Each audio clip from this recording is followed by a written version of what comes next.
오늘도 5월 5일 어린이날 새날을 주신 하나님께 감사드립니다. 다윗은요, 마음이 참 슬픈 사람입니다. 왕이라고 늘 강한 것이 아닙니다. 왕이라고 늘 행복하지도 않습니다. 장남이 이복누이를 강간하고 그 이복누이의 친오빠는 강간한 장남을 죽이고 그 후로 그 오빠는 외가로 망명을 했습니다. 이런 콩가루 집안이 어디 쉽겠습니까? 근데 여러분 가만히 생각하면은 도대체 이렇게 엄청난 사건의 꼬리를 물고 일어나게 된 이유, 그 문제의 중심이 누구입니까? 맞습니다. 사실 다윗입니다. 다윗이 남 탓할 거 없습니다. 자식 탓할 게 없는 거예요. 자식 사랑이 지나쳐서 암논도 징계하지 않고 압살롬도 징계하지 않고 그냥 놔둬버렸습니다. 이게 사랑인가요? 아니면 무관심인가요? 이거는 합당한 부모의 태도가 아닙니다. 분명한 것은 다윗의 애매모호한 태도가 나라와 가정에 재앙의 불씨를 키우고 있습니다. 부왕인 다윗은 자식을 처벌하지 않았습니다. 그러다가 요압이 압살롬 아들 보고 싶어하는 왕의 마음을 눈치를 채고 드고와 여인을 시켜서 압살롬을 살리려고 하는 계책을 꾸미게 되었습니다. 왕의 마음을 얻고 왕자도 살릴 묘안을 낸 것입니다. 드고와 여인이 그냥 연기만 잘하는 게 아니라 아주 지혜롭고 똑똑한 여인이었습니다. 다윗에게 하는 말이 예사롭지가 않습니다. 14절 말씀 한번 읽어볼까요?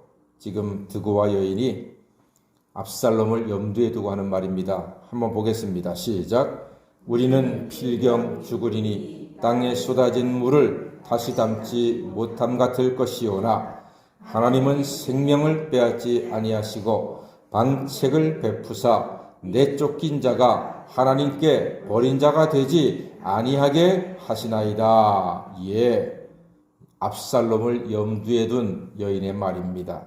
여러분, 이 말의 속뜻은 압살롬을 어떻게 해달라는 말입니까? 살려달라는 말입니다. 살려달라. 내쫓긴 자가 하나님께 버린 자가 되지 아니하게 하시나이다. 내쫓긴 압살롬이 버림받은 사람 되지 않게 해주세요. 살려주세요. 다시 불러주세요. 하는 말이 거기에 담겨져 있습니다. 그러자 다윗은 드고와 여인의 정체가 궁금했습니다. 아니, 이 여인이 도대체 어떤 여인인가 궁금할 법하지요. 그래서 다윗이 여인에게 질문을 합니다. 그 왕이 여인에게 하는 질문의 요지가 다른 게 아닙니다. 숨기지 말아라. 내가 너한테 지금 물을 테니까. 그래서 19절에 하는 말이요. 왕이 이르되 이 모든 일에 요압이 너와 함께 하였느냐? 요압이 이 모든 일을 주동했느냐? 라고 묻습니다. 그때 여인이 대답합니다. 20절 말씀 다 보겠습니다. 시작. 이는 왕의 종 요압이 이 일의 형편을 바꾸려 하여 이렇게 함이니이다. 내 주 왕의 지혜는 하나님의 사자의 지혜와 같아서 땅에 있는 일을 다 아시나이다. 예, 여인이 참 말을 해도 지혜롭게 합니다. 예, 맞아요. 요압이 그랬어요. 이렇게 툭 내뱉는 것이 아니라 요압이 이 일의 형편을 바꾸려고 했습니다. 내 주 왕의 지혜는 하나님의 사자의 지혜와 같아서 땅에 있는 일을 다 아십니다. 예, 그렇습니다. 드고와 여인의 이 지혜로운 말을 다윗이 듣고서 이쯤에서 못 이기는 척 하면서 압살롬을 예루살렘으로 데려오도록 명령을 합니다. 그러나 압살롬은 예루살렘으로 돌아오되 왕의 얼굴을 봐요, 못 봐요? 왕의 얼굴은 보지 못합니다. 이게 애매합니다. 벌을 주는 것도 아니고 완전히 용서하는 것도 아니고, 예루살렘으로 불러들였으면은 앞에 불러다가 내 이놈 하고 한번 등짝 한번 후려치면은 속이라도 시원하지 않겠습니까? 압살롬 입장에서. 근데 오라고 해놓고 얼굴은 못 보겠다 이러니까 이게 참 애매합니다. 이 애매함 속에서 압살롬은 장차 반란을 도모할 계기를 만들어 가게 됩니다. 여러분, 회개 없는 용서는요, 오히려 관계를 악화시킬 수가 있습니다. 누가복음에 나오는 탕자가 아버지와의 관계가 회복되고 잔치상을 받게 된 것은 그 아들이 회개하고 돌이켰기 때문입니다. 회개하고 돌아왔기 때문에 그 잔치상을 받을 수가 있었던 것입니다. 그러나 압살롬이 예루살렘으로 귀환하게 된 것은 회개가 없이 이루어졌습니다. 자기는 잘했다는 거예요. 자기는 나쁜 놈을 처단했다는 거예요.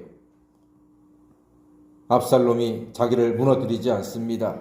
자아를 죽이지 않습니다.